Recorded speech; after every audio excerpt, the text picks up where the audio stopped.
acara pelatihan inspektur kesehatan dan keselamatan tempat wisata. Pada hari kedua ini yang sudah terdaftar sebagai peserta pelatihan sebanyak 32 peserta, Pak Negari. Yang baru gabung 23 peserta. Kita mulai saja ya Pak Negari ya, sambil jalan ya, nanti mungkin ada yang gabung.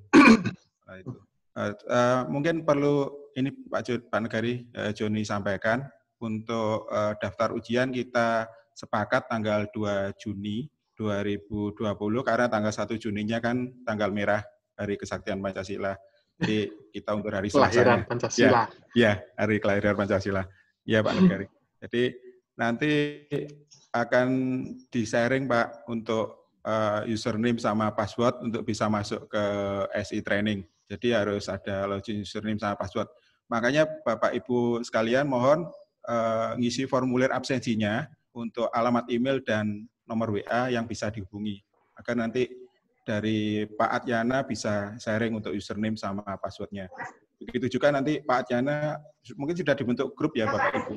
Jadi nanti Pak Atyana akan sharing juga hasil rekamannya untuk hari pertama dan hari kedua ini. Begitu Pak Negari yang sementara bisa disampaikan. Silakan Pak Negari untuk waktunya. Monggo. Ya. Nah, selamat pagi. Pagi Pak. Ya. Assalamualaikum warahmatullahi wabarakatuh. Om Swastiastu. Salam sejahtera bagi kita semua. Saya melihat di chat memang ada yang belum bisa masuk. Nanti Pak Atyana atau Pak Joni bisa membantu. Yang belum bisa gabung, dibantu untuk bisa masuk bagaimana. Saya akan memulai. Jadi topik kita pertama adalah kita akan review kembali rekomendasi atau protokol-protokol yang sudah diterbitkan oleh WHO, tapi secara sekilas. Kemudian kita akan membaca checklist untuk persiapan prosedur dan checklist. Mohon maaf. Jadi saya sudah menyiapkan prosedur inspeksi dan checklistnya untuk teman-teman rekan-rekan inspektor yang ada di sini, calon inspektor CHS, CXS, Cleanliness, Health and Safety. Ini ada inspektor kebersihan, kesehatan dan keselamatan. Itu nama inspeksinya. Jadi nama inspektornya itu ya. Jadi ada inspektur K3, kesehatan dan keselamatan kerja, ada inspektur CHS, kebersihan, kesehatan dan keselamatan. Kemudian nanti ada inspektur teknik dan seterusnya. Itu yang perlu ditekankan. Nah, sebelum memulai, saya akan sedikit mereview atau knowledge sharing hasil kursus-kursus saya dengan WHO.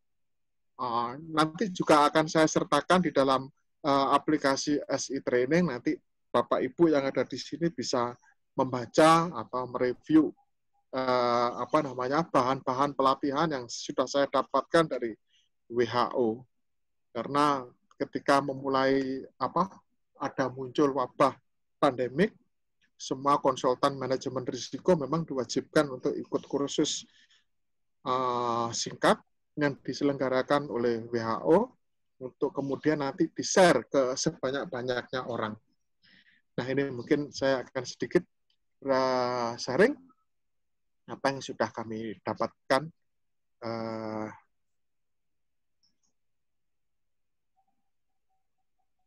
Bentar ya.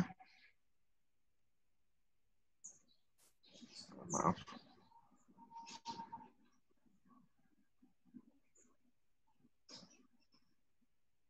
Apakah bisa dilihat? Halo? Bisa, Pak. Bisa, Pak. Bisa ya? Dimaksimis saja, Pak, mungkin, Pak, agar...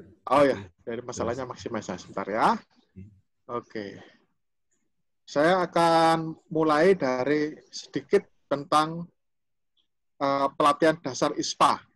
Kita sebetulnya COVID-19 ini tergolong ISPA, infeksi saluran nafas akut.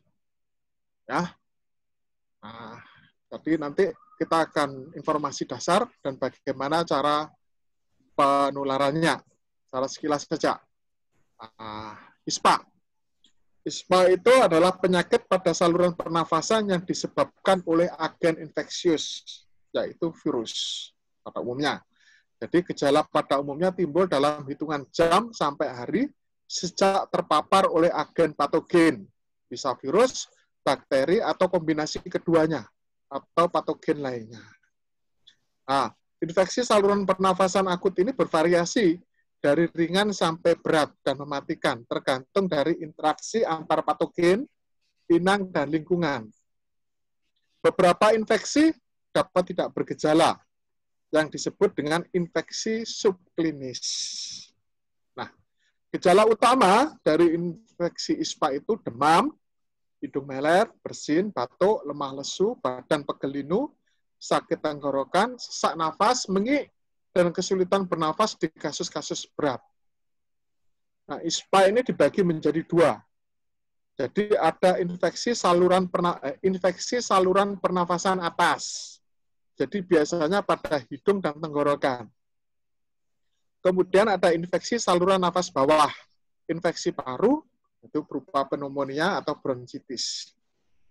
Nah, infeksi saluran nafas bawah ini kadang membutuhkan rawat inap dan dapat menjadi berat dan mengancam.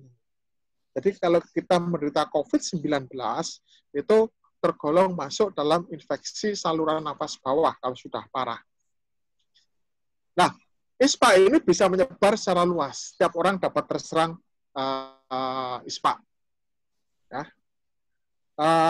Infeksi saluran pernafasan bawah itu adalah bentuk yang lebih parah dari infeksi saluran pernafasan atas dan merupakan penyebab utama kesakitan dan kematian di seluruh dunia. Maaf Pak Negari, Pak. Ya. Iya, materinya nggak dibuka ya Pak memang? Masih sudah saya buka. Nggak bisa kelihatan itu Pak. Oh begitu? Iya. Sebentar. Iya, masih di folder. Oh gitu ya. Iya. Bentar ya.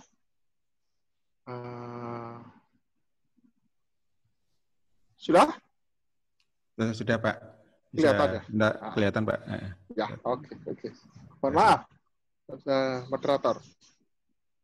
Jadi nanti tadi saya bicarakan ya.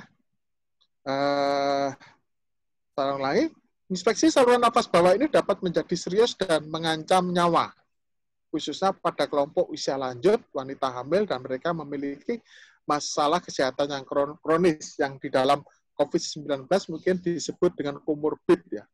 Komorbid. Ya. Secara sekilas, kenapa ISPA tertentu itu mengkhawatirkan? Karena mudah ditularkan dari orang ke orang.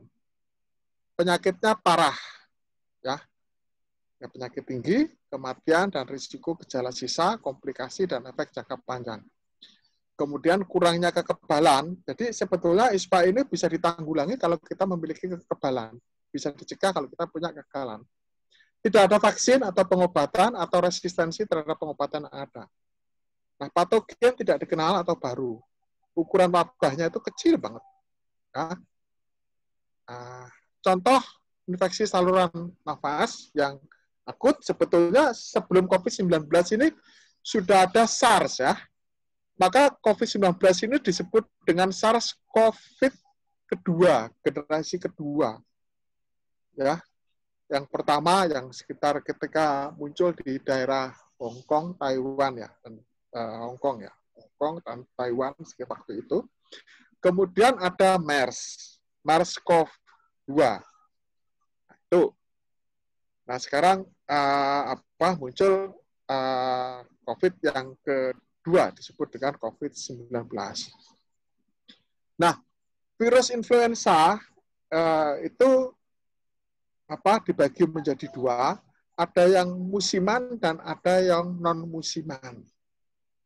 Ya, yang non musiman itu misalnya flu burung, flu babi. Ya. Yang virus influenza yang jenis ini ada flu baru yang merupakan pertukaran genetik atau pandemi potensial.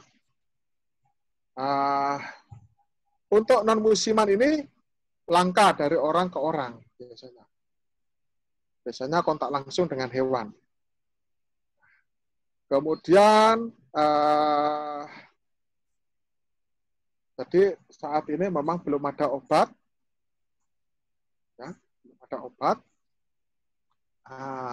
Perawatan lain itu hanya bersifat suportif, ya, misalnya ventilasi mekanis, gitu ya, itu hanya support saja. Jadi maka kenapa COVID-19 ini dikatakan sangat parah ya, karena memang belum ada obatnya ya.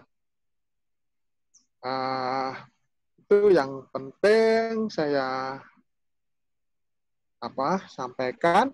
Sekarang saya akan juga sharing sedikit tentang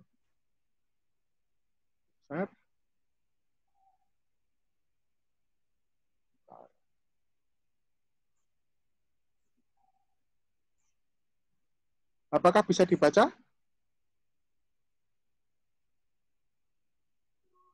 Nggak kelihatan, Pak. Oh, enggak kelihatan. Masih foldernya aja. Oh, masih ini ya. Masih di Windows Explorer, Pak. Oh, gitu ya. Oke, sebentar. Sudah? Sudah. Ya, Pak. Sudah, oke. Sekarang pelatihan dasar untuk infeksi. Langkah dasar menjaga kebersihan.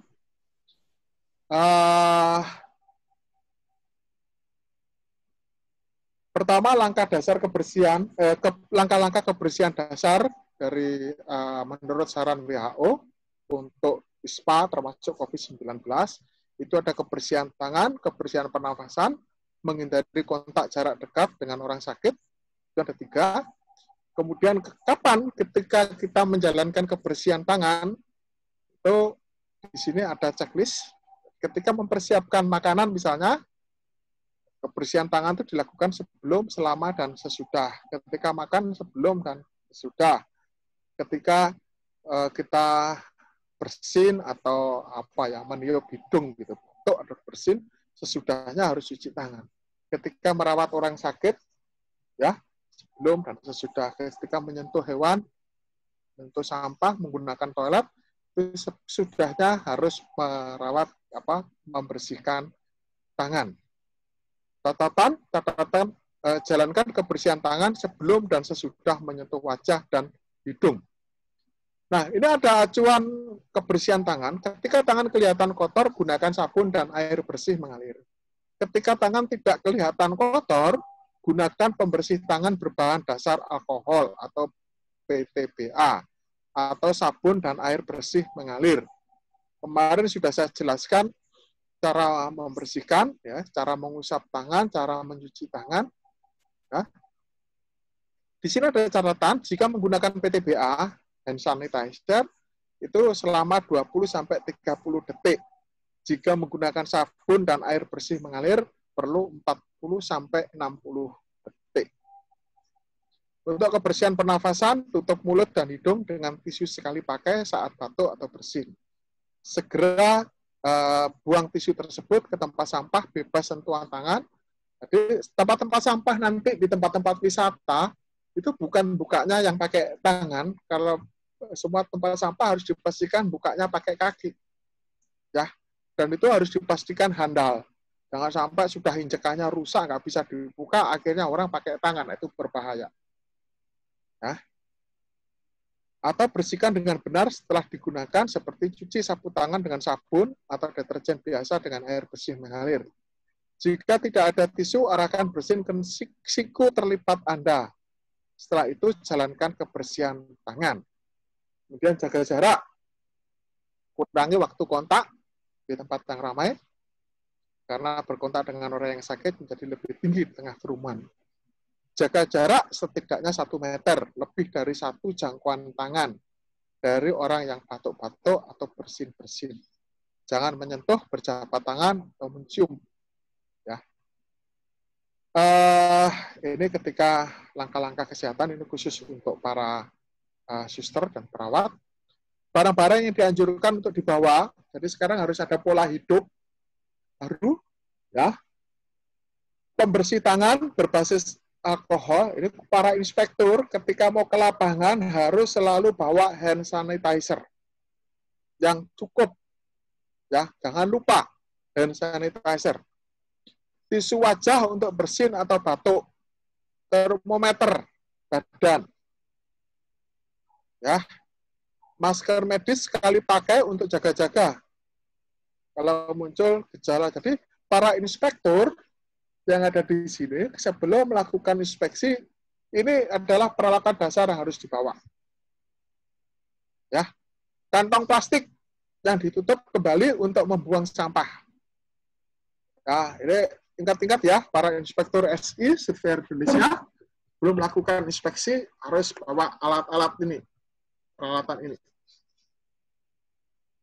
Nah, kemudian selalu jaga jarak, kebersihan pernafasan, bersihkan tangan. Ini yang perlu diingat-ingat. Berikutnya saya akan dasar kebersihan sudah. Nah,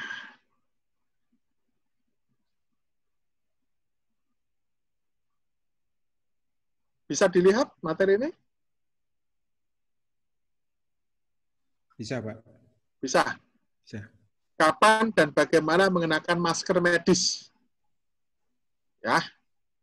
Jadi kapan masker medis dipakai? Ya, saat ada penugasan.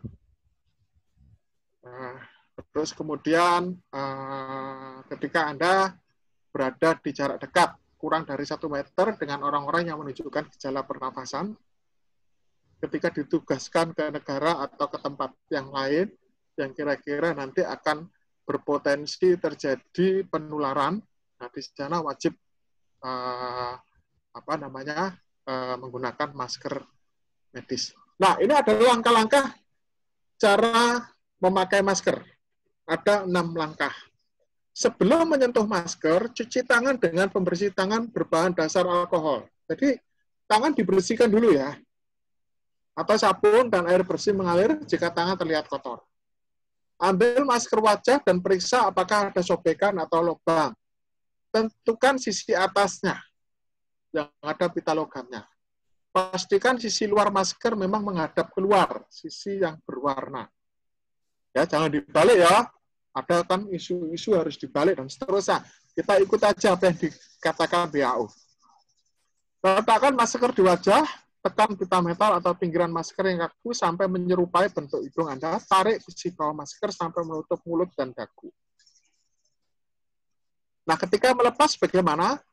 Setelah digunakan, lepaskan masker mulai dari tali elastis dari daun telinga sambil tetap menjauhkan masker dari wajah dan pakaian untuk menghindari sentuhan dengan permukaan masker yang mungkin terkontaminasi. Masker medis harus segera dibuang setelah digunakan ke tempat sampah bebas sentuhan. Ya, setelah itu gunakan PTBA untuk ngelap. Ya, atau jika kelihatan kotor, cuci tangan dengan sabun dan air bersih mengalir. Ya, ini yang perlu ditekankan dalam penggunaan masker. Ya, itu secara sekilas. Nah, kemudian bagaimana kita kewaspadaan berdasarkan transmisi dan rekomendasi khusus dari COVID-19. Bisa terlihat ya? Ini ada sedikit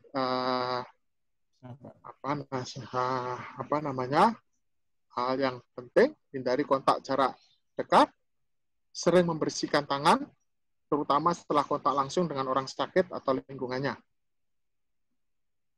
Ya, orang yang menunjukkan gejala infeksi pernapasan atau pilek harus mengikuti etika. Ya, ketika Anda nanti batuk atau pilek, flu, ya, yang jelas tidak boleh bertugas apapun ya, harus digantikan oleh inspektur yang lain. Jadi kenapa inspektur itu harus siap? Jadi nggak boleh misalnya pas hari hanya harus berangkat ternyata batuk pilek, maka harus batal. Diganti dengan yang lain dan orang yang sakit tidak boleh kemana-mana. Kemudian pakai masker.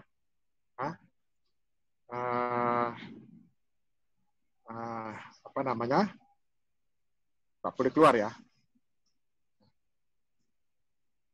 Ingat, dalam semua kegiatan penilaian risiko sangat penting. Risk assessment harus selalu dilakukan. Semua orang harus sadar risiko, inspektur harus sadar risiko. dia harus awas area mana yang bisa rentan, apa yang rentan dan terpapar ke dirinya. Ini adalah unsur-unsur langkah pencegahan standar. Pertama, kebersihan tangan, kebersihan pernafasan, APD sesuai tingkat risikonya. Perhatikan ya, jangan sampai Anda terluka di lapangan, ya, mencegah tergores, ya, mungkin terluka ketika ada di lapangan. Kemudian membersihkan lingkungan, ya, terus kemudian cuci pakaian, baju segera setelah tiba di rumah. Jangan meluk anak atau meluk istri dulu, langsung masuk kamar mandi, baju dilepas, terus kemudian langsung bawa ke cucian. Ya, masker harus ditempatkan di tempat yang plastik khusus, ya, sebelum dibuang.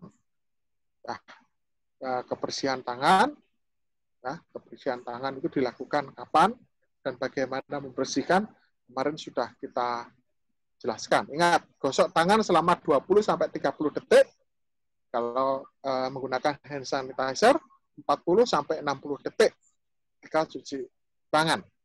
Perhatikan cara cuci tangan, mulai sekarang kita harus membiasakan cara cuci tangan yang benar.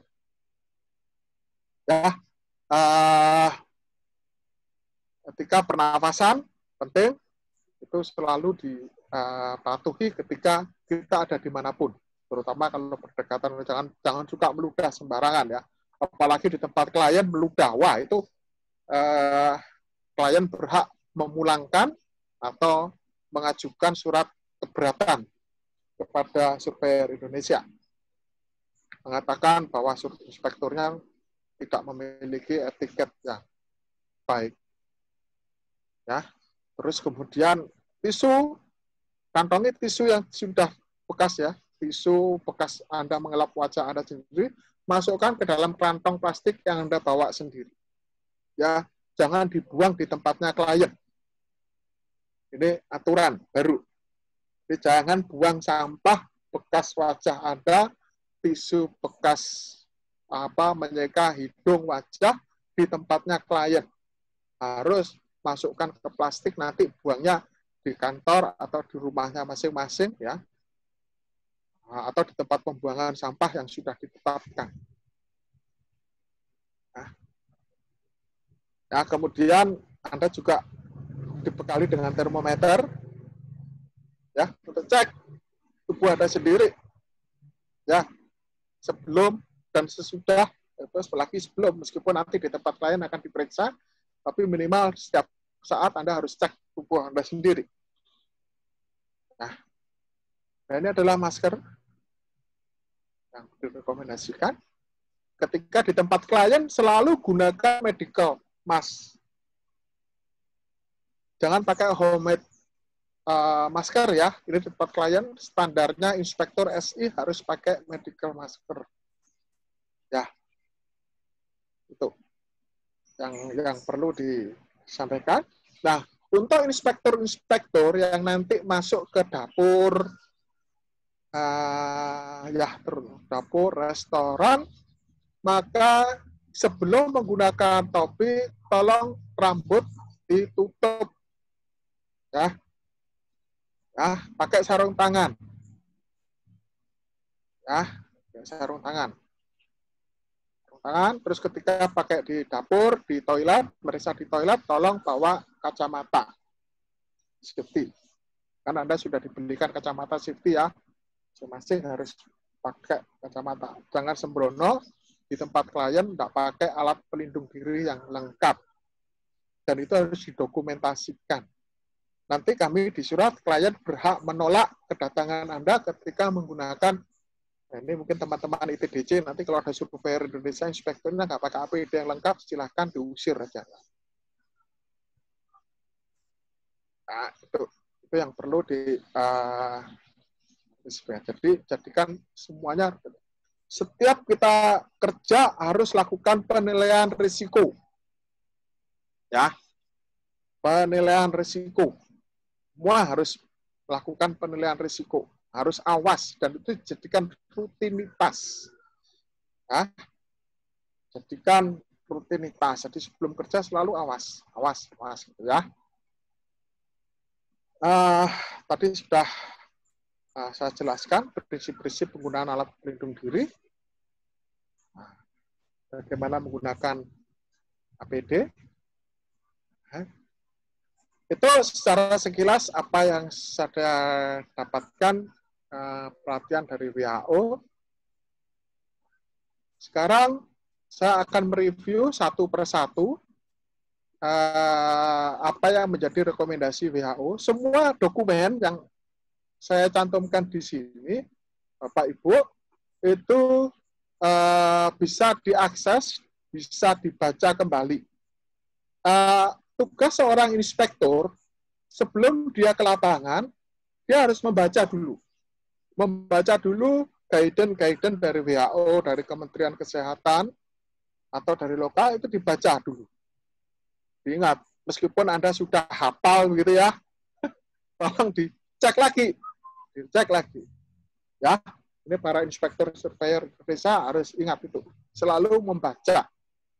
Ya, jangan hanya sekedar mendengarkan dari rumor. Ya, kebiasaan inspektur itu tidak boleh mengambil keputusan berdasarkan rumor. Tapi selalu mengambil keputusan berdasarkan referensi yang sah, yaitu dari yang dikeluarkan oleh lembaga yang resmi atau dokumen-dokumen yang dikeluarkan oleh perusahaan. Pertama, saya akan bahas dulu di sini ada interim guidance yang dikeluarkan oleh WHO. Saya akan soroti yang warna kuning ini.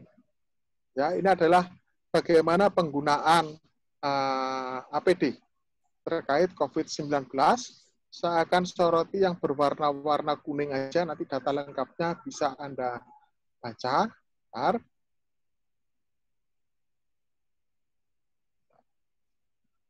Enggak.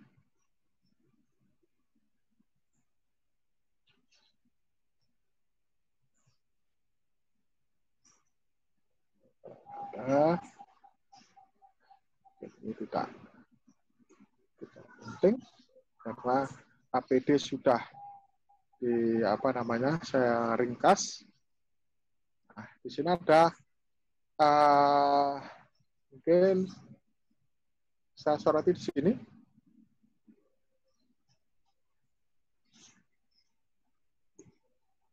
Bisa terlihat Bapak Ibu? Ya? Bisa, Pak. Bisa, Pak. Nah, di sini ada rekomendasi untuk menghindari pencegahan COVID, selalu dikatakan jaga jarak. Terus kemudian lakukan hand hygiene secara rutin dengan cairan hand sanitizer berbasis alkohol 70% sampai 90%. Ingat, pemakaian PTBA itu kalau tangan Anda tidak terlihat kotor. Jadi kalau misalnya berdebu kelihatan kotor, ya jangan pakai PTBA langsung. Mesti harus cuci tangan dulu ya. Cuci tangan dulu yang bersih, pakai sabun. Ya. Ingat, kalau pakai PTBA 20 sampai 40 detik ya. Kalau kalau pakai sabun minimal 40 sampai 60 detik. Ya. Kemudian etika penawasan, ya, gunakan medical mask. Apalagi kalau Anda bersin batuk pilek ya. Terus kalau di tempat klien memang standarnya survei Indonesia harus menggunakan medical mask. Dan itu sudah disediakan oleh kantor. Terus kemudian setiap mau menyentuh barang-barang yang sering disentuh oleh banyak orang itu wajib dibersihkan. Nah, itu standar pencegahan penularan virus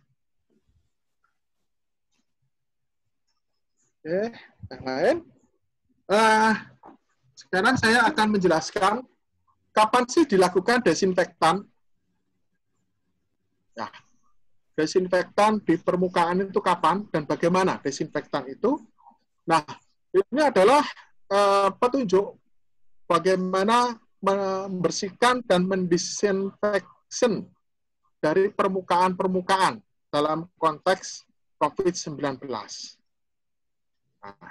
Nah, selalu di dalam dokumen-dokumen WHO didahului dengan diingatkan dengan cara-cara penularan itu seperti apa. Ya, bahwa COVID-19 itu adalah penyakit pernafasan, ya, infeksi yang disebabkan virus COVID-19. Nah, dia transmisinya itu pada umumnya karena kontak fisik dan droplet, ya, dengan para orang-orang yang sudah terkena virus. Itu selalu diingatkan. Nah, kemudian di sini diingatkan bahwa virus itu biasanya di kain dan kayu. Itu diingatkan di sini adalah sampai 1 hari. Kalau di gelas itu sampai 2 hari, 4 hari di stainless steel dan plastik, 7 hari sampai di medical mask, tapi masker. Ya. Ya, kemudian 4 jam di tembaga, 24 jam di karton. Ya. Ini catatan-catatan penting yang Anda menjadi. Oke. Terus kemudian, nah ini. Untuk di dalam ruangan, penyemprotan atau fogging atau fumigasi itu tidak direkomendasikan untuk COVID-19. Yang paling benar itu yang memang harus dilap. Ya, dilap. Ini WHO juga menyarankan. Ya, apalagi kalau penyemprotannya menggunakan formalin, klorin, ya, apalagi pakai amonia, wah, itu repot itu. Ya, nah untuk cairan untuk pembersihnya di sini juga sudah diatur, ya, bagi bapak-bapak yang mau bapak ibu yang nanti akan membuat sendiri cairan pembersih, di sini sudah ada rumus-rumusnya. Ya, kemudian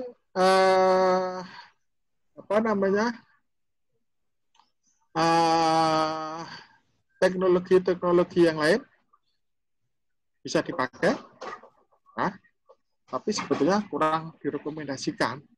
Jadi yang direkomendasikan itu ya memang harus dilap. Kemudian menyemprot langsung ke individu, jadi disemprot ke badan, itu tidak direkomendasikan oleh WHO. Ya, ini catatan-catatan penting dari pembersihan dan disinfektasi menurut WHO. Kemudian terkait dengan sektor pariwisata, nanti kalau Anda misalnya seperti teman-teman di TDC atau teman-teman inspektur SI yang nanti akan memeriksa hotel, tempat wisata, maka dokumen ini perlu dibaca kembali. Ya, dibaca kembali. Ya, pada prinsipnya di dokumen ini mengatur, pada prinsipnya semua orang di area kerja itu bisa hotel, tempat wisata, itu harus paham bagaimana penularan COVID-19 dan bagaimana pencegahannya. Ya, itu harus paham semua. Makanya sebelum kita memulai membuka area bisnis kita, semua karyawan tanpa kecuali sudah harus memaham. Maka perlulah dilakukan penyuluhan-penyuluhan, bisa undang dokter setempat, atau Satgas COVID-19 tempat untuk memberikan penyuluhan-penyuluhan secara online, atau berikan leaflet, buat leaflet, terus kemudian bahan-bahan pelatihan yang secara online, pakai YouTube, pakai apapun, nanti mereka bisa membaca, terus kemudian dilakukan tes secara online, itu lebih bagus. Sehingga dipastikan semua orang yang ada di dalam tempat kerja kita sudah paham bagaimana tentang COVID-19 dan pencegahannya. Supaya tidak semuanya berpikiran sendiri-sendiri dalam mencegah, memahami COVID-19, tapi semuanya memiliki informasi yang benar. Ya, terkait dengan pembersihan dan setempatnya perlu disediakan logbook. Logbook itu bisa online, bisa elektronik, bisa hard, terserah. Ketika melakukan, jadi semua petugas cleaning service memang harus diberikan logbook. Ya. Terus kemudian di sini reception desk, jadi resepsionis, ya, petugas-petugas yang akan melayani tamu atau wisatawan harus dibekali pengetahuan yang memadai. Bagaimana seorang wisatawan atau seorang pengunjung itu bisa mendapat informasi yang benar terkait akses-akses ke tempat-tempat tertentu, ya, supaya mereka para pengunjung itu dengan cepat mobilisasinya. Kemudian di resepsionis itu harus disediakan peralatan medical kit, ya, medical kit, dan ini juga harus ada juga di tempat-tempat di mana nanti akan ditemui dalam kondisi darurat. Itu harus dilengkapi dengan medical kit seperti yang dipersyaratkan oleh WHO. Di sini ada juga aturan tentang maintenance, ya, dispenser, dan semuanya sudah saya terjemahkan dan sudah saya masukkan di dalam checklist. Nah, ini hanya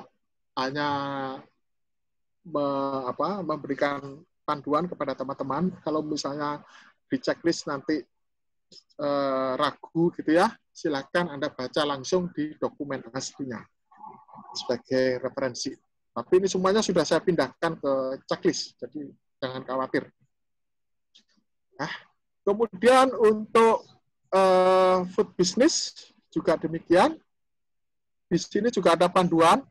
Jadi ini guidance, panduan ketika kita melakukan pemeriksaan di restoran, di kafe, kopi, termasuk kantin.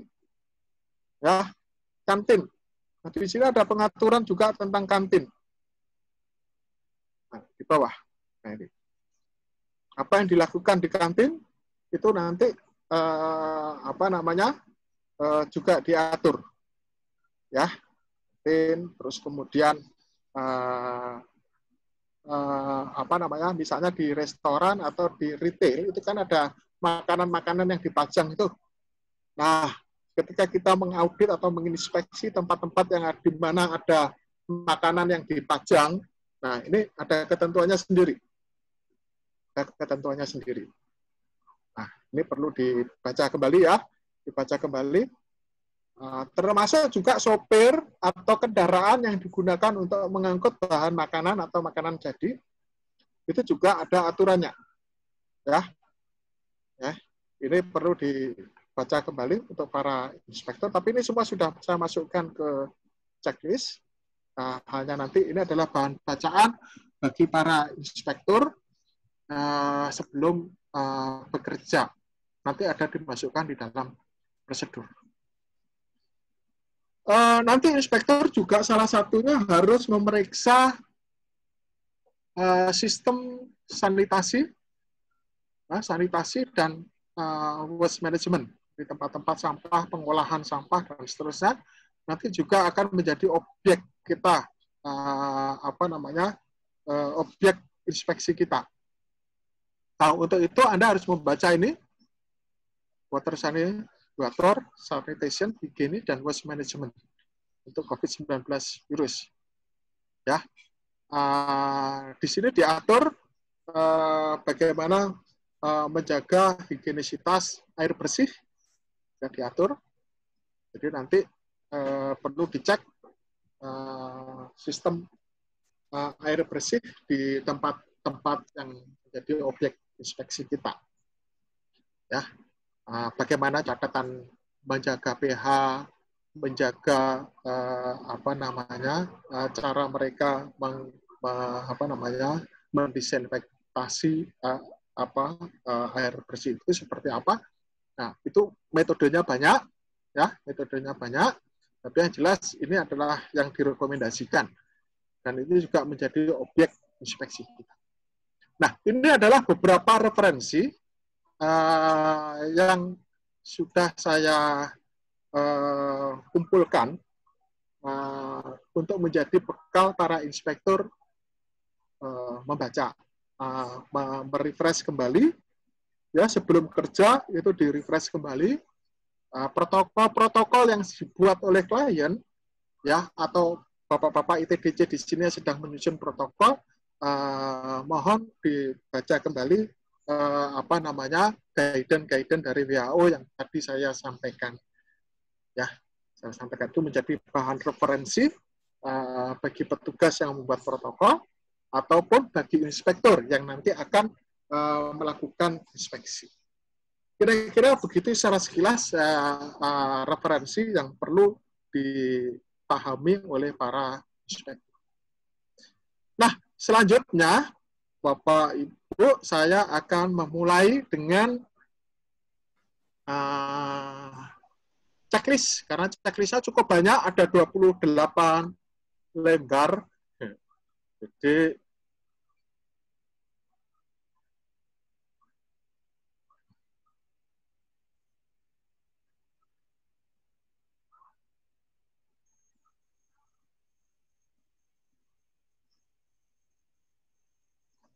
bisa kelihatan, Bapak Ibu? Kelihatan, Halo? Pak. Kelihatan ya. Oke. Bisa. Ini adalah prosedur.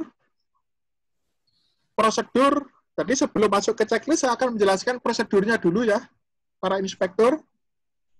Nah, kebetulan Bapak-Bapak, Ibu ITDC, saya perkenalkan, hampir sebagian besar di sini adalah inspektur kami, yang rumahnya ada di Bali. Rumahnya ada di Bali. Jadi dekat dengan Bapak Ibu ITDC. Kalau misalnya butuh informasi apapun, bisa kontak Saudara Wiwin, ada di sini. Dia adalah Kepala WK Bali. Ada juga Pak Kadek Rindi, juga Kepala cabang DB Minbah yang hadir di sini. Di sini adalah prosedur inspeksi kebersihan, kesehatan, dan keselamatan hotel, restoran, dan kawasan wisata terbatas. Mungkin saya akan besarkan. Kelihatan ya, Bapak Ibu, tulisannya?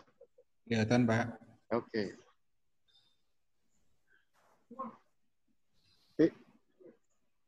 Ini prosedur. Ini adalah prosedur untuk membantu personel dalam menilai kebersihan, kesehatan, dan keselamatan hotel, restoran, dan kawasan wisata, khususnya untuk menghadapi COVID-19. Nah, daftar periksa ini untuk mematuhi ketentuan peraturan perundangan dan protokol resmi yang berlaku. Nah, referensinya banyak, tapi ini tadi belum saya update. Nah, di sini ada beberapa definisi yang penting, ada definisi tentang HACCP yang perlu dipahami, kemudian checklist. Persiapan. Nanti manajer, kepala bagian akan menunjuk tim inspektur dan kepala tim berdasarkan konfirmasi order atau purchase order dari klien. Kemudian kepala tim inspektur akan meminta dokumen atau data yang diperlukan sampai dipastikan data lengkap kepada counterpart klien. Nah, counterpart klien. Seluruh dokumen disalin dalam file aplikasi dan diakses melalui Android setiap inspektur di lapangan untuk mencegah minta dokumen lagi di lapangan. Itu bahaya. Jadi nanti ada catatan, kita nggak bisa lagi minta-minta dokumen di lapangan. Sejauh semaksimal mungkin. Kecuali kalau misalnya di lapangan ada kondisi tertentu sehingga dibutuhkan dokumen, nanti ada persyaratannya yang lain. baca seluruh protokol-protokol dan dokumen yang diberikan oleh klien, dan identifikasi area-area yang akan diinspeksi, indoor dan outdoor. Apa saja area yang ada di sana? Misalnya dapur, lobi, taman, area wisata terbuka, toilet, ada kamar hotel, dan seterusnya. Nanti diidentifikasi area-area yang akan diinspeksi dulu. Jadi, ya, termasuk protokol-protokol di setiap area. Baca, HIRAK, dan HACCP. Wajib. HIRAK dan HACCP wajib dibaca. Catat itu, para inspektor, jangan lupa. Baca dan pelajari kembali panduan rekomendasi WHO atau panduan pemerintah terkait critical point pemeriksaan. Nah, kalau misalnya meriksa dapur, nanti baca di consideration operational consideration yang dikeluarkan oleh WHO, baca lagi. Oh, kalau saya misalnya mau meriksa tandon air, baca persyaratannya. Jadi seperti itu, ya. Harus dibaca sebelum berangkat, rajin baca. Jangan pakai persepsinya sendiri-sendiri ya. Dilarang menggunakan persepsi, tapi selalu baca rekomendasinya. Hitam di atas putih yang resmi harus ada.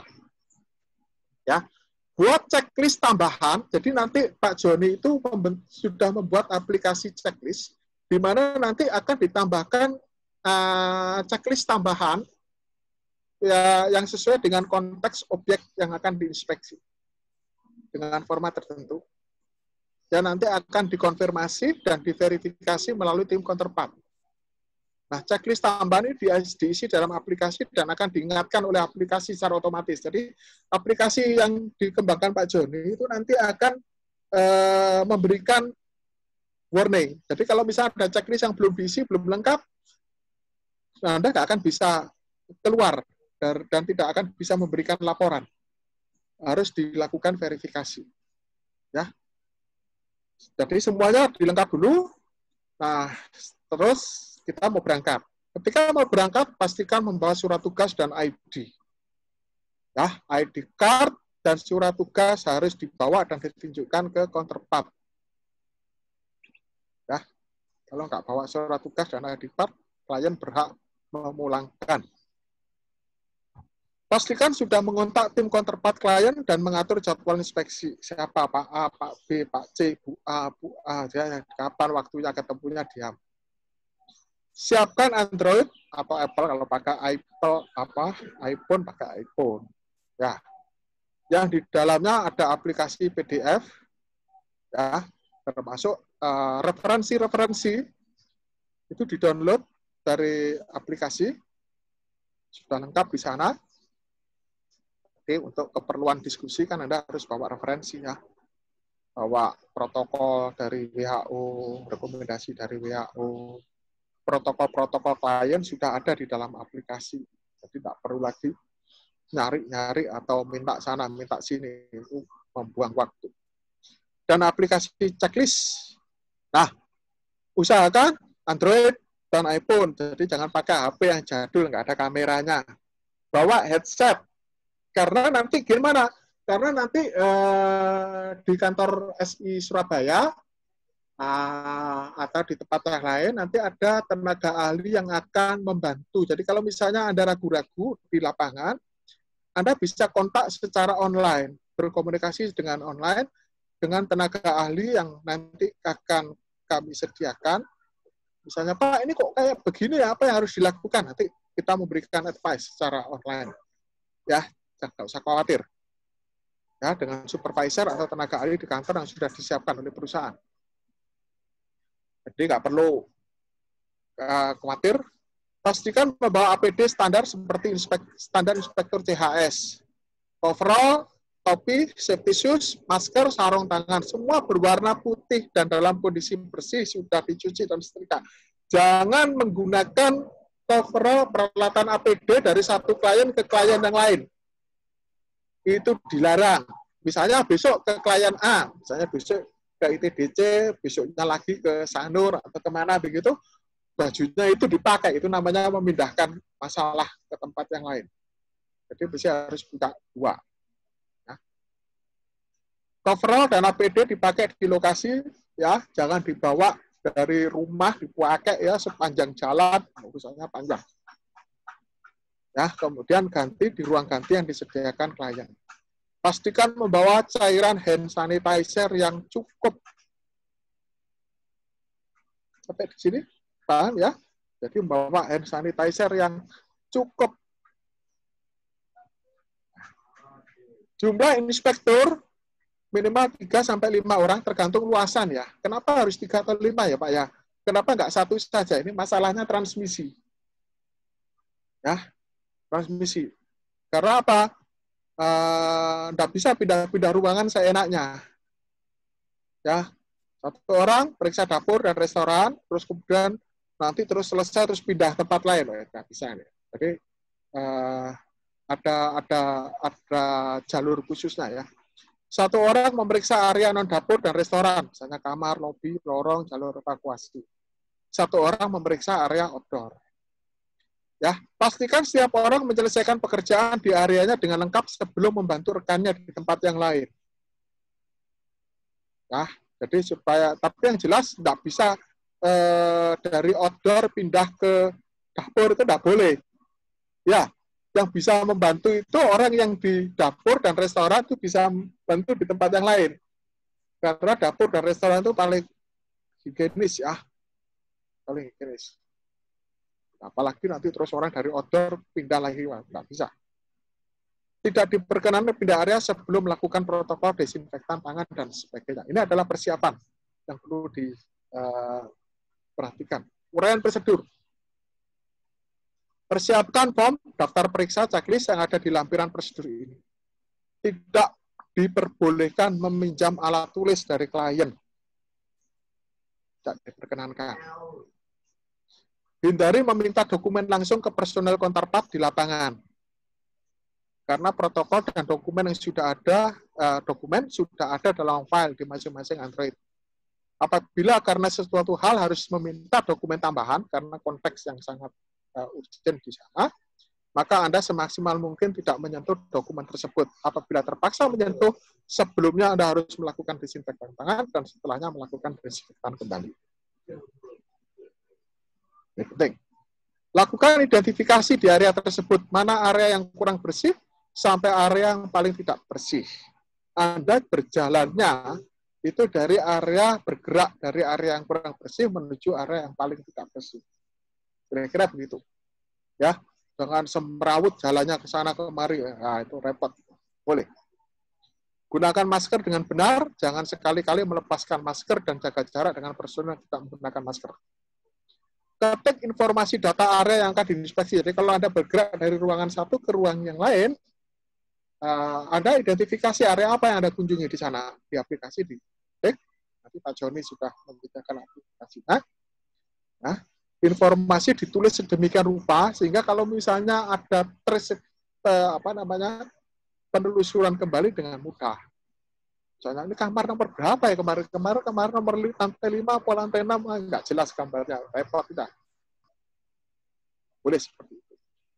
Lakukan pengamatan sesuai checklist.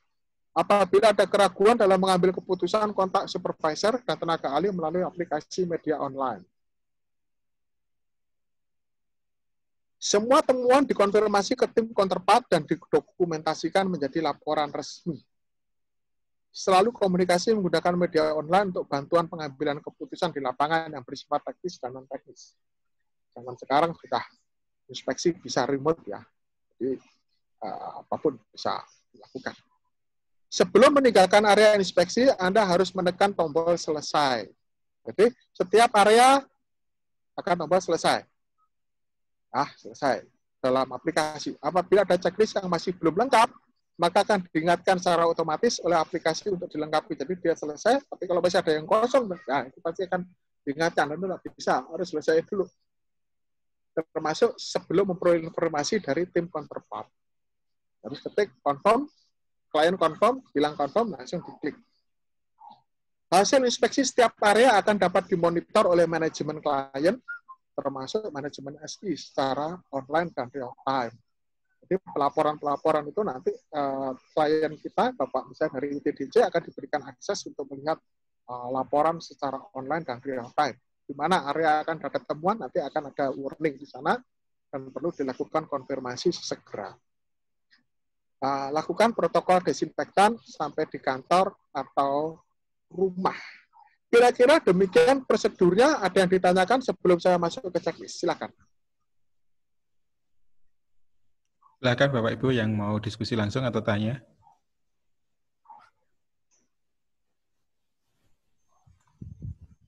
Inspektur?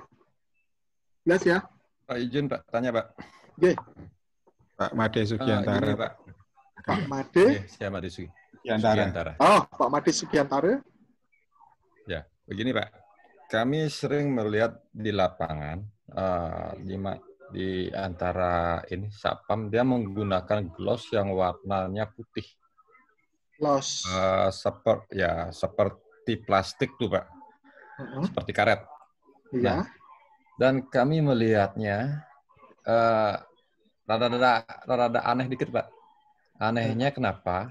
Anehnya karena di glove itu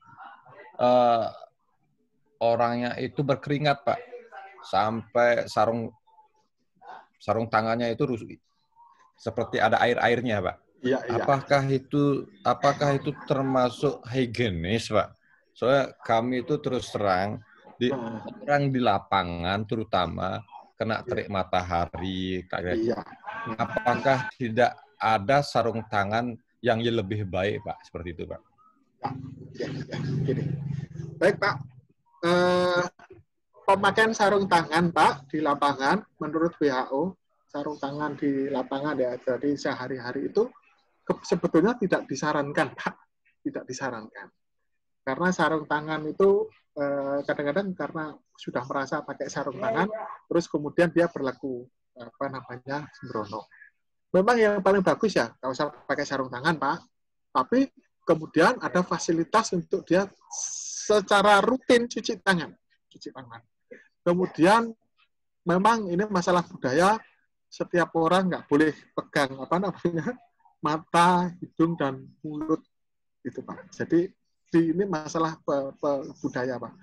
Nah, memang ada sarung tangan memang khusus ya, sarung tangan yang khusus yang disposable. Jadi kalau sudah kelihatan kotor begitu ya, itu bisa diganti. Memang perlu disediakan disposable gloves di berbagai tempat yang rawan untuk kemudian mereka bisa sering ganti gitu ya. Kira-kira begitu Pak. Sampai saat ini. Oke Pak, makasih. Di beberapa mall memang disarankan kayak misal pusat perbelanjaan nanti biasanya ada dibagikan sarung tangan plastik ya, sarung tangan yang dari plastik itu ya, untuk supaya dia tangannya nggak pegang segala macam gitu ya. Nanti setelah selesai keluar di pintu keluar perbelanjaan itu akan dilepas kemudian dimasukkan tempat sampah. Memang ada seperti di film yang Icon Siam kemarin ya. Di sana kan ada sebelum masuk pusat perbelanjaan di pengunjung diberikan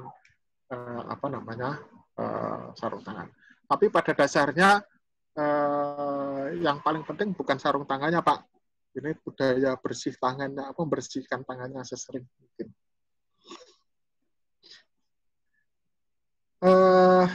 Para inspektor, ada yang tanya? Ada Pak yang tanya lagi, Bapak Ibu, silakan.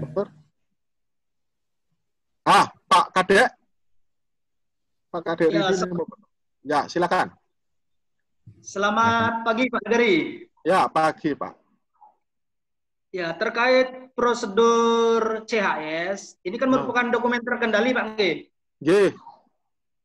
Itu nanti kita sambil jalan di lapangan, jika ada penambahan bisa direvisi kan Pak? Boleh, pasti. Nanti lewat tim ISO kita ya.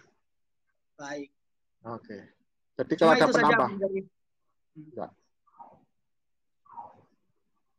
Terima kasih Pak. Ya. Jadi kalau ada misalnya ada para inspektur mungkin ada konteks yang berbeda di lapangan, nanti bisa dilakukan. Pak Reksa Pramana.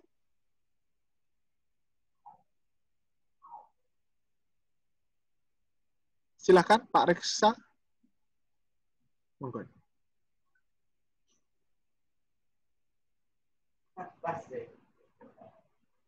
Ada yang mau bertanya lagi, Pak Reksa?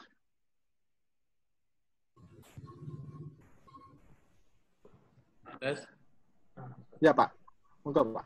Bisa dengar, Pak? Bisa. Bisa, Pak. Bisa, Pak. Jadi gini, Pak. Saat kita melakukan inspeksi ke lapangan, kita kan tentunya memakai APD yang lengkap sesuai standar yang sudah Pak Nagiri jelaskan tadi. Nah, setahu saya, jika masyarakat atau tamu yang berkunjung melihat kita menggunakan baju seperti itu, APD, nah mereka stigma mereka itu akan timbul rasa kekhawatiran, Pak. Nah, apakah kita sebagai inspektur mempunyai jalur-jalur khusus agar tamu yang berkunjung ke ITDC itu tidak melihat kita, agar mereka tidak khawatir seperti itu, Pak? Terima kasih, Pak. Ya, makanya kenapa saya mengingatkan baju putih tidak dipakai di luar ya, sebelum masuk ke area inspeksi. Tapi memang putihnya itu ya nanti ya tidak seperti putihnya rumah sakit begitu ya, Pak ya. Itu desainnya bajunya SI memang tidak seperti coverallnya petugas rumah sakit, Pak. Maksud saya itu maksudnya itu berbasis dasar putih ya, bisa putih tulang, putih apa. Jadi tidak dibuat seperti seperti nanti desainnya akan saya tidak memunculkan foto bajunya. Dan jelas Anda tidak khawatir, kita tidak usah khawatir nanti desainnya itu mirip baju rumah sakit gitu, enggak seperti itu. Jadi putihnya itu masih putih familiar gitulah. Masih istilahnya itu fashion style gitu lah. Ya. Baik, Pak. Terima kasih. Ya. Pak ada satu lagi, Pak. Ya, Pak Mardi. Ya. Siang, Pak. Nggih. Mau bertanya. Kalau untuk kegiatan di lapangan, dokumentasinya perlu, Pak ya? Kalau perlu dokumentasi, itu tertuju kepada pelanggaran atau ke hal yang sifatnya umum dari yang kita inspeksi, Pak? Oke, nanti itu ada di checklist, Pak. Nanti di checklist nanti ada dokumen ya, ada dokumentasi dalam bentuk foto atau apa. Jadi kalau misalnya ada ketidaksesuaian, itu nanti difoto, kemudian diupload sebagai laporan yang tidak terpisahkan dari inspeksi. Oh iya. Terima kasih, Pak. Oke. Kira-kira begitu.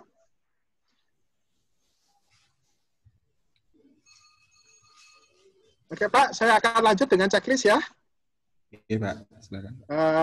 Kita masih punya 45 menit lagi.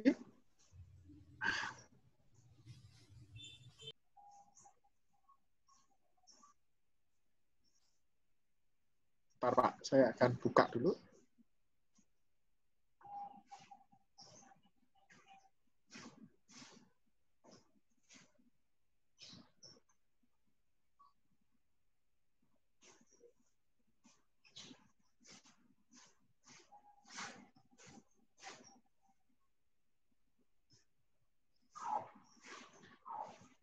Bisa terlihat?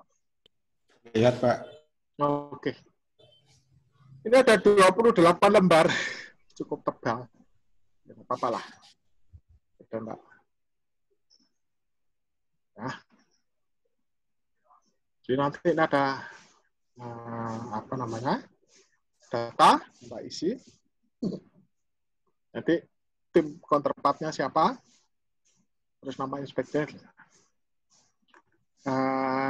Yang pertama, bagian pertama terkait dengan kepatuhan perundangan dan protokol ini masih di desktop ya. Nanti kita itu ada di elemen 5. Checklist lapangan itu kebanyakan ada di elemen 5. Nah, ini ada daftar peraturan perundangan dan protokol yang harus dipatuhi perusahaan. Nah, nanti Anda akan membaca formulir analisa potensi pelanggaran kepatuhannya. Kita lihat bentuk formulirnya seperti yang kemarin saya perlihatkan. Nah, Di situ ada daftar tertulis identifikasi di mana, bagaimana, dan kapan kemungkinan terjadinya potensi bahaya atau skenario yang dapat melanggar persyaratan peraturan perundangan. Nah, apakah dilakukan evaluasi? Ada daftar tertulis hasil evaluasi kepatuhan perundangan dan dilengkapi dengan rencana tindakan perbaikan. Kemudian apakah dilakukan monitoring progres tindakan perbaikan? Pertama tertulis hasil inspeksi, perbaikannya ada sampai dinyatakan close. Ini adalah dokumen ya, masih dokumen yang disediakan oleh nanti bapak-bapak di TDC misalnya harus buat formulir kepatuhan perundangan dan protokol. Nah, ini nanti formulir ini Anda harus verifikasi dan validasi di lapangan ya. Nah, terus kemudian setiap kesesuaian terhadap protokol atau peraturan perundangan, maka kategorinya adalah major. Ya. Nah, majornya itu ada di mana nanti ditulis. Identifikasi areanya, keterangannya itu harus dilengkapi. Lebih baik memang Pak Joni sudah menyediakan yang namanya aplikasi foto, jadi aplikasi foto terus kemudian langsung diupload di aplikasi itu dan diberikan keterangan. Itu kedua. Kemudian checklist yang kedua terkait dengan manajemen risiko. Nah, di sini nanti Anda akan menilai apa ada HCCP atau kajian risiko yang lain, ya, di restoran, coffee shop, atau dapur, kantin, atau food court. HCCP-nya nanti dimintakan. Dan apakah ada kegiatan evaluasi rekomendasi dari HCCP-nya. Ya, dari tim internal nanti harus melakukan review HCCP dan kita bisa meminta hasil reviewnya. Kemudian apakah ada dokumen HIRAK untuk setiap area terbuka dan tertutup, outdoor maupun outdoor. Jadi HIRAK itu memang wajib dilakukan di setiap kajian risiko itu dilakukan di setiap tempat. Nah, dan apakah ketika mereka sudah punya prosedur atau protokol yang mengadopsi persyaratan WHO kalau misalnya ada pertemuan massa, misalnya event yang bisa mengumpulkan massa, itu harus dibuat dulu. Ada protokolnya. Ada protokolnya. Ya, di sini ada protokol yang disahkan oleh pimpinan. Nah, ini harus diadopsi. Nah, terus kemudian, apakah ada sistem occupancy monitoring untuk membatasi jumlah pengunjung masuk ke kawasan wisata terbatas untuk mempertahankan physical distancing dan membatasi parkir kendaraan. Nah, ya, ini persyaratan-persyaratan tentang occupancy monitoring itu penting, harus ada supaya orang tidak bergerombol, begitu ya. Kendaraan akhirnya memancing kerusakan kegagalan physical distancing. Apakah ada sistem fasilitas manuver untuk manusia dan atau mobil yang memadai untuk mencegah penumpukan massa, dan itu harus diverifikasi. Berarti ini inspektur yang outdoor itu harus melakukan validasi ini. Tapi yang indoor juga demikian. Misalnya ketika memeriksa di fasilitas fasilitas perbelanjaan di dalam mall atau di dalam supermall atau dalam misalnya kalau di TDC itu ya Sogo ya, di Sogo itu perlu ada diamati manuver-manuver untuk mencegah terjadinya penumpukan orang. Apakah di setiap pintu masuk ada fasilitas desinfektan dan atau wastafel cuci tangan lengkap dengan sabun dan tisu holder? Apakah ada chiller atau AC sentral? Jikalau ya, mana program dan catatan jadwal sanitasinya? Apakah ada sistem pemantauan wisatawan atau pengunjung dalam area wisata yang terpusat? Berupa smart, kalau bisa berupa smart CCTV atau smart body thermal surveillance, ya, atau manual begitu. Tapi yang jelas kita harus bisa mengendalikan orang-orang yang punya indikasi demam itu tidak masuk ke atau bisa dipisahkan. Nah, apakah ada sistem pengendali pergerakan manusia yang berbatasan dengan area fasilitas terbuka untuk umum? Jadi supaya tidak bercampur atau mudah kontrolnya, area-area itu memang harus dibuat sistem kendali juga. Kendali. Kalau perlu sistem kendalinya atau lain, misalnya sebenarnya tidak direkomend, maaf ini tidak di bukan tanda, maksudnya desinfektan, kemudian thermal body monitoring. Apakah ada ruangan tertutup ber-AC di luar kamar tamu sebetulnya, di luar kamar tamu, tapi misalnya kantor atau tempat-tempat pertemuan yang nanti akan ditempati atau di dalamnya berada banyak orang. Ruang meeting room, gitu ya. Nah, itu nanti diidentifikasi ya dan dicatat dalam laporan inspeksi, dikategorikan ruangan berisiko tinggi. Catatan untuk inspektur, manajemen risiko ditekankan pada peristiwa dan kemungkinan kejadian yang menyebabkan pelanggaran physical distancing, penularan COVID-19 melalui droplet, dan sebelumnya pengunjung yang suspek sakit. Lakukan verifikasi kecukupan HACCP terhadap keseluruhan proses penanganan dan penyajian makanan dan minuman. Ya, nanti verifikasi detail dilakukan bersamaan dengan inspeksi higienisitas dan sanitasi dapur. Lakukan verifikasi kecukupan HIRAK terhadap keseluruhan area dan aktivitas di tempat wisata.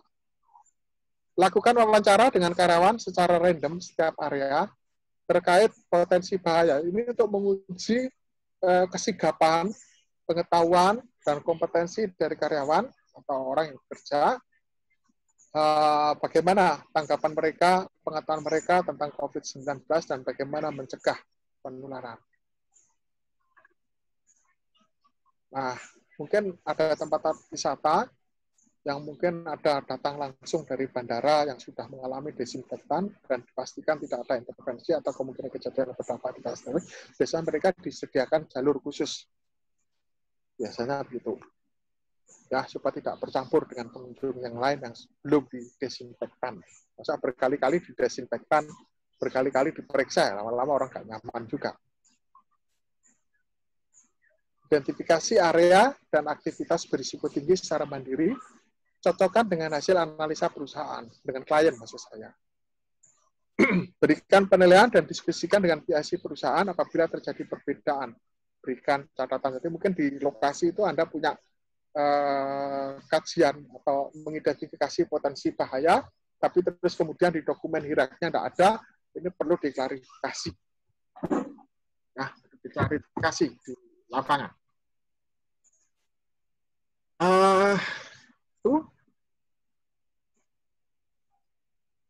Oke, itu yang pertama. Terus yang ketiga terkait dengan training dan sertifikasi personil. Apakah ada daftar karyawan yang bekerja di area wisata yang dilengkapi dengan tugas dan tanggung jawabnya? Jadi nanti ada daftar karyawan dan daftar karyawan itu yang sudah Anda terima, misalnya, nanti di lapangan juga harus pas gitu, bahwa orang yang ada di lapangan seperti yang diakui sebagai karyawan itu adalah benar-benar orang yang ada, bukan karyawan yang lain gitu, yang berbahaya. Ya. Nah, terus kemudian apakah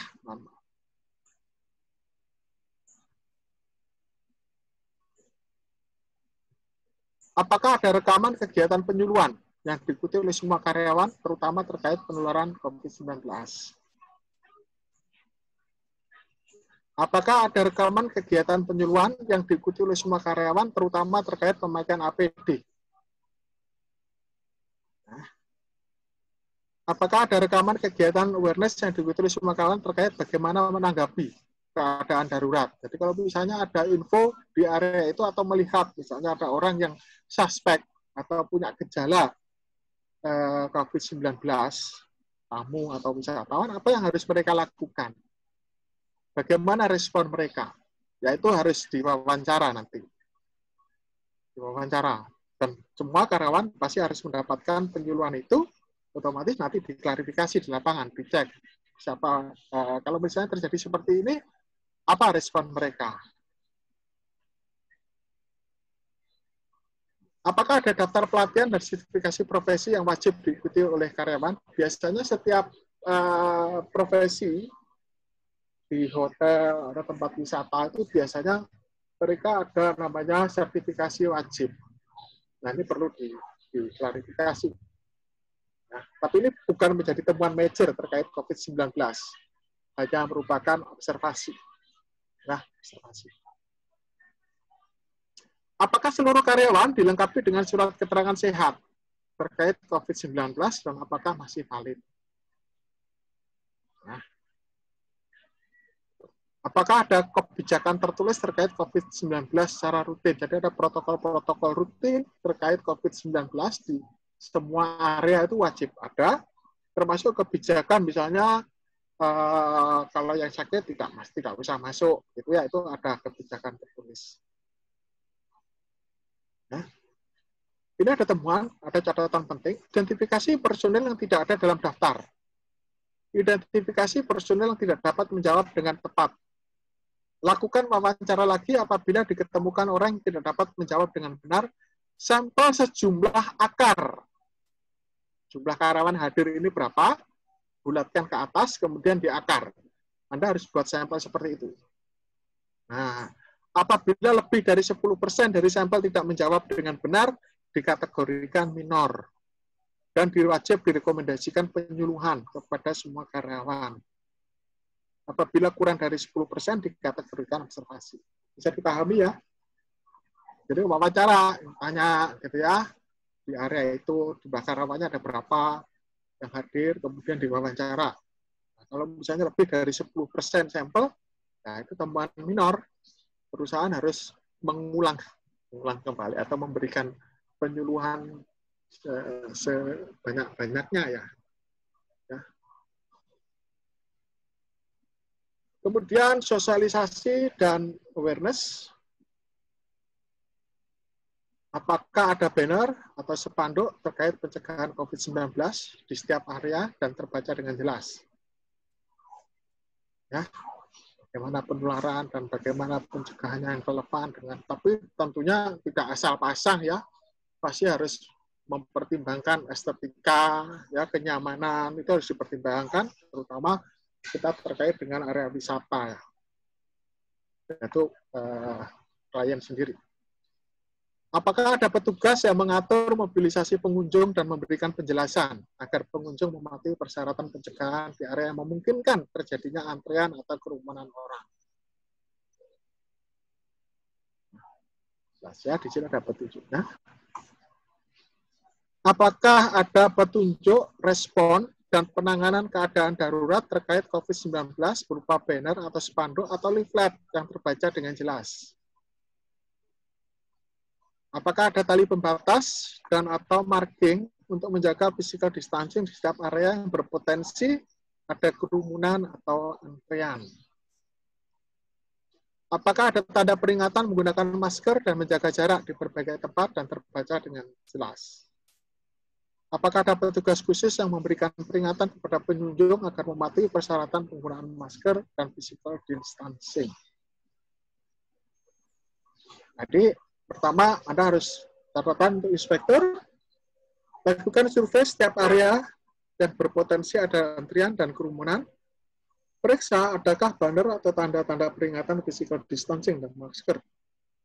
Detail pemeriksaan di masing-masing area nanti akan dilengkapi di checklist halaman 5, higienisitas dan sanitasi.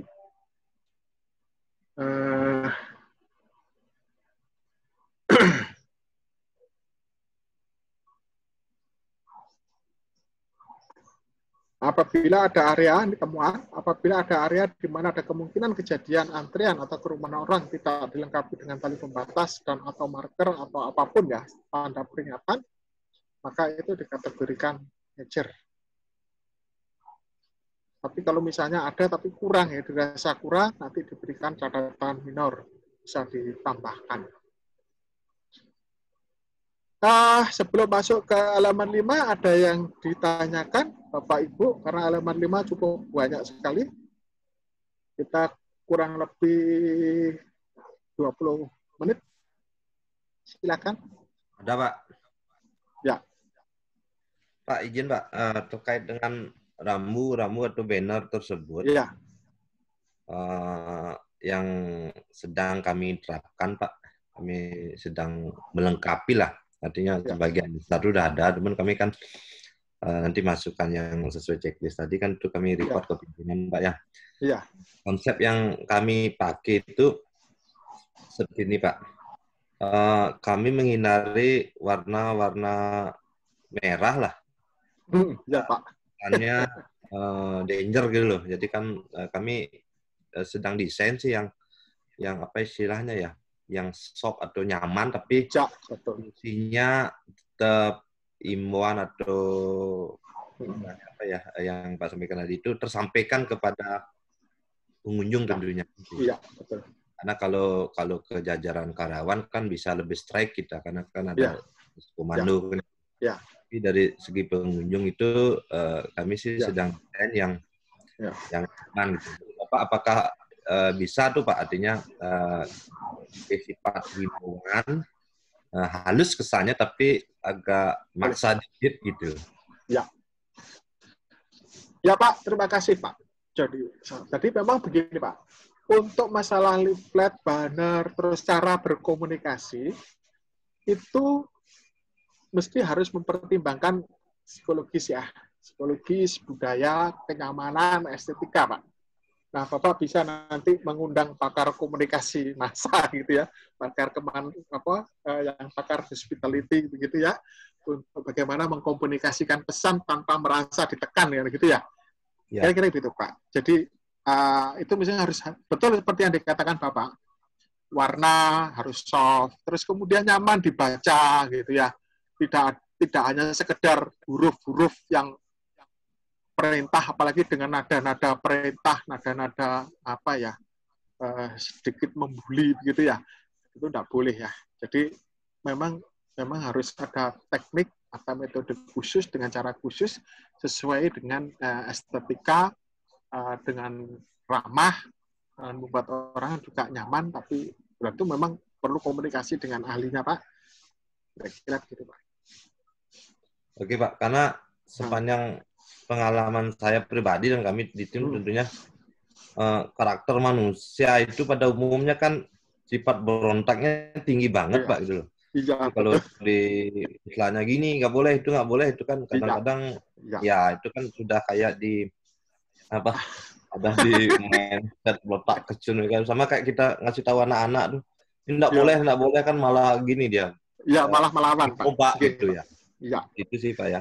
Iya, jadi begini Pak, ini saran saya kepada ITDC untuk customer relation, jadi misalnya terkait dengan pelanggan langsung, misalnya satpam, resepsionis, terus kemudian petugas-petugas di lapangan, mungkin perlu dilakukan pelatihan khusus Pak, pelatihan komunikasi ya, public communication yang relation yang lebih soft, bahasa tubuh tertentu, sehingga nanti pelanggan itu atau wisatawan itu lebih nyaman ya Pak ya. Saya sarankan seperti itu Pak. Nanti bisa diundang ya pakar atau apa trainer atau apa, di sini mungkin ada orang DHC yang terkait dengan SDM mungkin bisa mempertimbangkan. Jadi pelatihan khusus komunikasi untuk memastikan orang itu tetap teratur, tetap tertib, tapi dengan cara-cara yang nyaman, terus ramah seperti itu Pak. Ya, ini saya sarankan Pak. Oke Pak, terima kasih Pak atas masukannya Pak. Nanti kami follow up ke pimpinan tentunya Pak. Iya, karena kita BUMN kan biasa, jangan ini, jangan itu, malah orang nggak nyaman. Iya. Apalagi terus salah komunikasi kan, orangnya ngeyel begitu, terus ngajak berkelahi, wah repot lagi sudah. Ya. Acun urusan. Sampai viral kan itu yang bahaya Pak. Iya Pak. Lebih susah itu. Iya Pak. Oke Pak, terima kasih Pak. Oke Pak. Oke, para inspektor. Halo. Ya, silakan Pak Dewa. Nah, ini dari tadi saya halo-halo dari sesi pertama sebenarnya saya dari mohon maaf Pak, mohon maaf. Iya. Enggak, ini kesalahan pada apa namanya pada pesawat saya sendiri nih. Kayak gitu ya. Jadi dari tadi saya apa namanya mau connect ke laptop namun tidak bisa. Ini saya sekarang pakai HP nih Pak Negari. Oh gitu ya. Oh ya. Ya, jadi silakan Pak. Jadi tulisan-tulisan yang muncul itu agak kecil jadi nggak terbaca. Sebenarnya dari sesi pertama sih tadi saya mau menanyakan terkait dengan warna putih yang APD itu. APD. Jadi kenapa harus warna putih? Nah, itu sebenarnya tadi saya sudah tanyakan, namun ada sedikit jawaban dari Pak Negari tadi. Nah, itu perlu Pak Negari, saya ke belakang sedikit terkait dengan warna putih itu. Kenapa harus warna putih APD-nya itu Pak Negari? Nah, kemudian saya lanjut nyambung dengan Pak Joni tadi, rekan saya ITDC. Kalau terkait dengan warna-warna yang tercantum atau yang diberikan pada rambu-rambu itu bukannya mengikuti anjuran yang itu Pak, yang dianjurkan di dalam rambu-rambu, modelnya seperti contoh larangan itu ada warna hitam atau warna merah. Kemudian warna hati-hati warna kuning, itu modelnya contoh itu seperti itu Pak Negari. Terkait dengan itu dulu Pak Negari, warna putih APD itu tadi kenapa harus warna putih Pak Negari? Terima kasih. Ya, terima kasih Pak Dewa. Jadi ini di survei Indonesia itu ada beberapa warna baju ya Pak ya. Kami inspektor itu ada beberapa standar warna. Tapi warna putih yang dimaksud di sini itu sebetulnya kenapa sih kok harus putih Pak? Gini, pertama, gini Pak. Kenapa harus putih? Ini saya kasih kata kuncinya ini. Putih yang dipakai oleh teman-teman kami, inspektor itu, ketika masuk ke dapur gitu ya Pak ya, masuk ke dapur gitu. Terus dia akan mungkin bersandar gitu ya, bersandar di tembok. Terus kemudian ada noda ya Pak ya, kan terlihat Pak ya, terlihat. Nah, dia akan memberikan komentar, temboknya nggak bersih nih. Ini lihat ada noda. Jadi warna putih itu pada dasarnya juga bagian dari alat untuk memastikan objek yang diperiksa itu bersih. Itu Pak, kita ceritanya begitu. Tapi nanti itu masukan yang bagus, makanya warna putihnya itu bukan putih-putih seperti tadi saya tekankan warna putih yang dipakai suster Pak. Warna putih kami itu ada kayak sedikit warna putih tulang ya, warna putih tulang. Dan tidak putih pelek dari atas sampai ke bawah. Pasti ada kombinasi warna biru standar SI Pak di beberapa punggung ornamen. Yang jelas tidak ada kantong di depan. Gitu Pak, tidak ada kantong di depan. Semuanya kantongnya ada di sebelah. Kira-kira begitu Pak. Jadi putih itu juga sebagai alat Pak untuk inspektur kebersihan, kesehatan, dan keselamatan. Itu juga putih sebagai indikator untuk misalnya ketika menjumpai barang yang kotor, kemudian tidak sengaja tertempel, itu ada indikator. Kotornya bisa kelihatan. Kira-kira begitu Pak. Kemudian untuk warna-warna banner, leaflet, memang kalau beberapa standar terkait dengan safety, memang sudah diatur Pak, warna merah dan putih misalnya. Terus kemudian ada warna hitam dan putih. Tapi terkait dengan hospitality, keramah tamahan, memang perlu diciptakan warna-warna yang sebetulnya tidak harus mengikuti yang perintah-perintah seperti itu, Pak. Tapi harus dikondisikan supaya wisatawan itu nyaman. Ya. Terus kemudian tidak merusak estetika secara keseluruhan, Pak. Bapak bayangkan misalnya ada spanduk yang dibuat asal-asalan dengan warna, dengan bentuk, dengan ini, terus kemudian ditempel di mana-mana kan yang rusak. Begitu. Nah, ini perlu jadi masalah warna memang perlu diciptakan warna yang disesuaikan dengan konteksnya, Pak. Saya pikir seperti itu, Pak.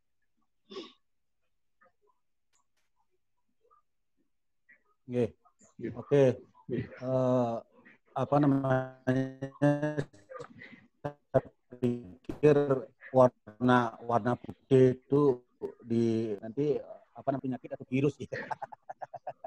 Ternyata hanya untuk membantu atau sebagai alat untuk mengetahui bahwa ruangan atau tempat itu bersih atau enggak. Nggih, makasih Iya, Pak.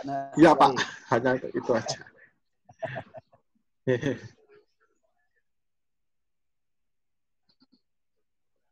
Para inspektor kok diam saja, Pak sudah mengerti. Ini Pak, Mbak Novi Prima Pak mau tanya Pak. Ya, Silakan Bu Novi Prima. Selamat siang Pak. Oke. Dari saya mau tanya terkait tadi yang checklist yang nomor 4 sosialisasi dan awareness. Saya lupa tadi poin berapa yang menyatakan yang terakhir Pak. Jika banner kurang kan temuannya minor ya Pak. Ngukurnya gimana ya Pak? Kurang apakah kita nanti membandingkan dengan luasan area atau bagaimana gitu? Oh, gitu. Ya. Ya, ini mungkin ada keterangan ini best practice ya. Contoh yang ada suatu tempat di mana di sana itu banyak orang berlalu lalang gitu ya. Terus kemudian padat, tapi ternyata di area itu ada unjuk, nggak ada rambu-rambu seperti itu ya. Jadi di area tertentu yang di mana banyak orang kurang pemberitahuannya itu kurang gitu loh ya. Jadi ini best practice di lapangan Kak. Ya. Satu tertentu mana perlu komunikasi dari Pak Inspektur, tapi nanti harus diklarifikasi dulu dengan dengan PIC-nya ya. Pak ini kurang langsung ngeyel-ngeyelan gitu. Klarifikasi dulu. Pak ini kelihatannya kok kurang ya. Bisa nggak ditambahi? Kalau perlu ditambahkan ya. Karena melihat situasinya seperti ini. Karena itu kontekstual ya, Bu ya. Baik, Pak. Terus selanjutnya saya mau tanya terkait masker medis, Pak. Karena ada beberapa informasi yang pernah saya terima bahwa masker medis itu bisa digunakan untuk kedua kali, misalkan dicuci dengan menggunakan detol atau disetrika. Itu menurut WHO bagaimana ya, Pak? Nggak boleh, Pak. Oh, nggak boleh. Jadi sekali pakai ya, Pak ya? Iya. Baik, Pak. Nanti ada ya mau SI sebagai perusahaan inspektor ya mesti harus beli suplai medical. Masa pakai malu-maluin BUMN aja. Iya Pak, terima kasih Pak. Terima kasih Mbak Novi. Pak Pak Agung ya. Mbak silakan Pak Agung.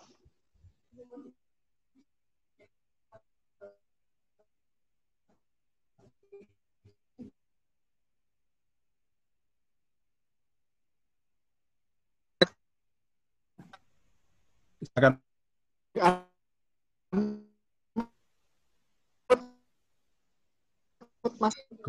Menambahkan tadi kan mempermasalahkan soal warna baju T.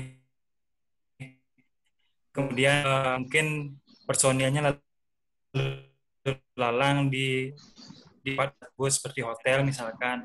Nah mungkin dari SI sendiri mungkin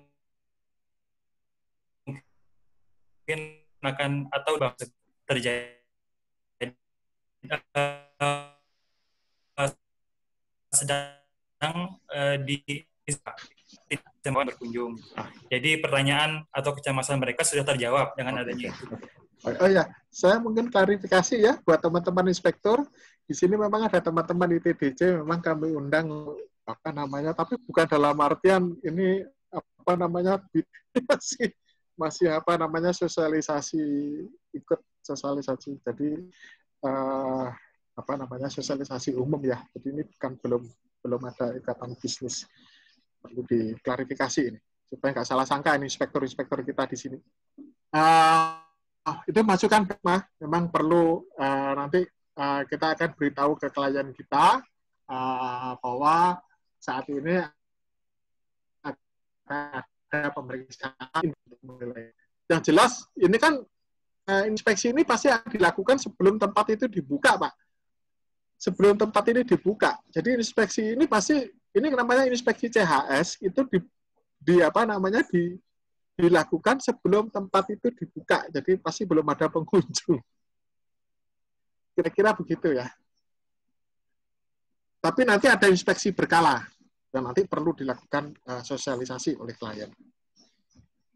Ya, saran yang bagus, Mas. Nanti dimasukkan dalam prosedur kita. Izin, Pak. Menambahkan, Pak. Yes. Iya, Pak Joni. Terkait yang disampaikan rekan-rekan Inspektur Indonesia tadi, ini di luar konteks dulu, Pak ya.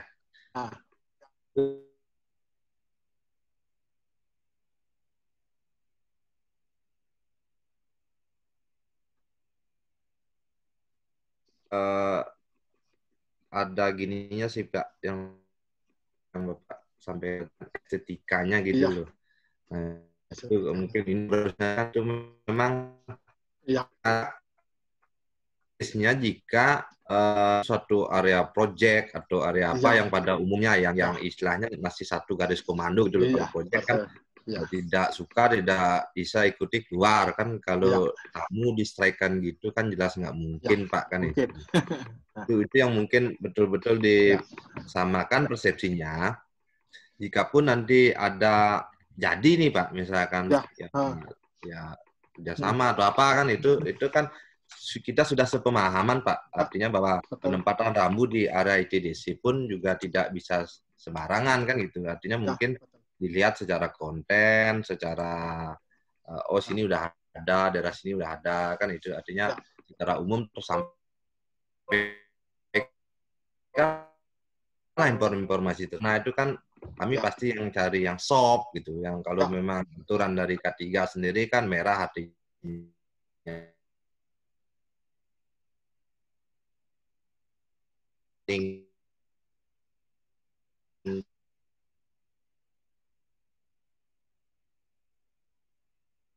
ya, terima kasih Pak Joni. Teman-teman inspektur, ketika memeriksa inspeksi di area wisata, mindset Anda, bayangkan Anda sebagai seorang wisatawan juga, gitu ya.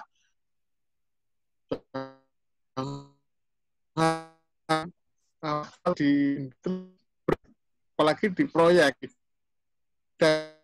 itu. Nah, jadi harus istilahnya kita juga harus memikirkan di dalam merekomendasikan itu tidak saklek, tapi memperhatikan estetika. Penting pengetahuan tentang estetika, tentang art, seni, gitu ya, tentang kelembutan, gitu itu perlu diperhatikan. Ini perlu dipahami. Makanya untuk teman-teman para inspektur surveyor Indonesia ketika menginspeksi hotel, restoran, kawasan wisata, tolong estetika ketika merekomendasikan juga harus memperhatikan estetika, art, gitu ya, budaya, keramah tamahan itu perlu diperhatikan. Kira-kira begitu ya, para inspektor ya, ini masukan yang baik, Pak Joni. Kurang 8 menit sebelum kita break. Pak, izin, Pak. Ya, Pak Made Sugiantara. Begini, Pak. Dari tadi mengenal masalah inspeksi.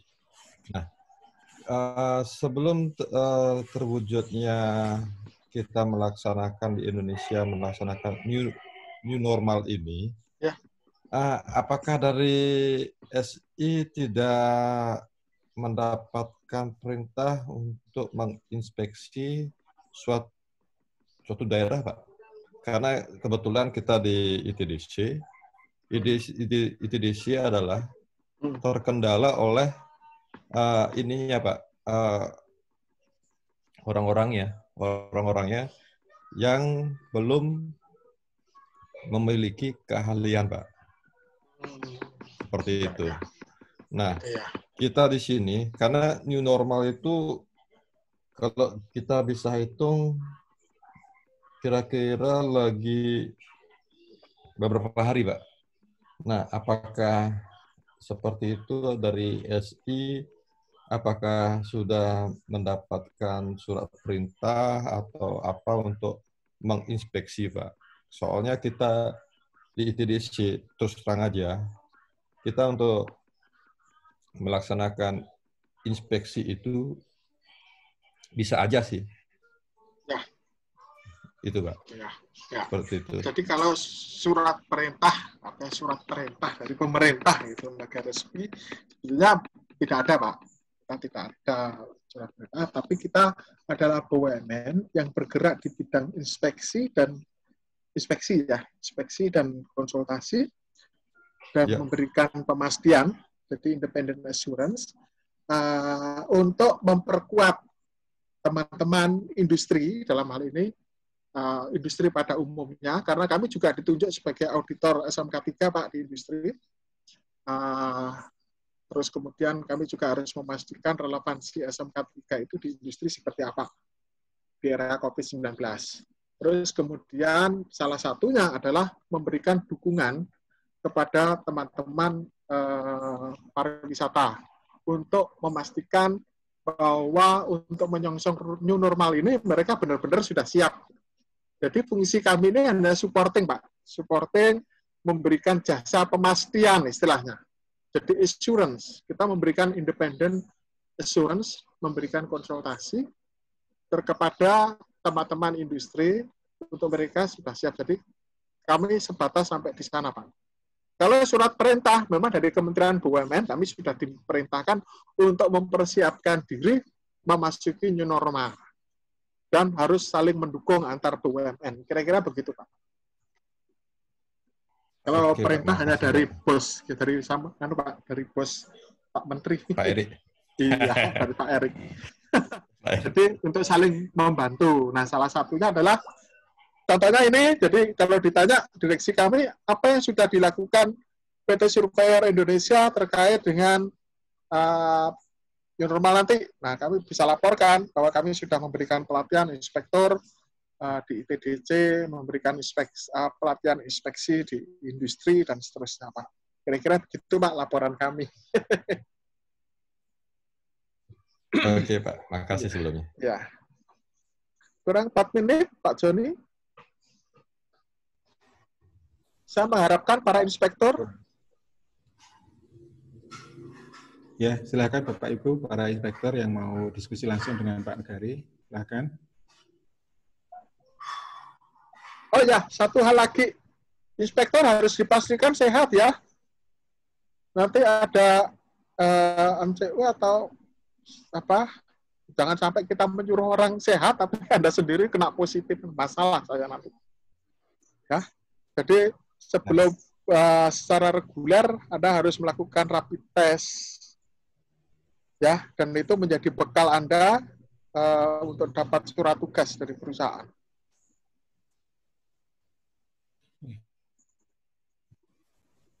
Baik, ada yang tanya lagi dari Bapak Ibu, para inspektur terutama. Silakan, masih ada waktu 3 menit lagi menjelang kita break.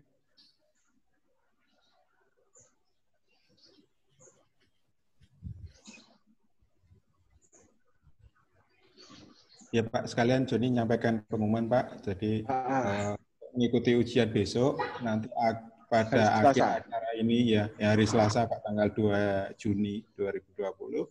Nanti Mas Atyana mau absen Pak. Jadi ada beberapa, ada 24 ya Mas Atyana.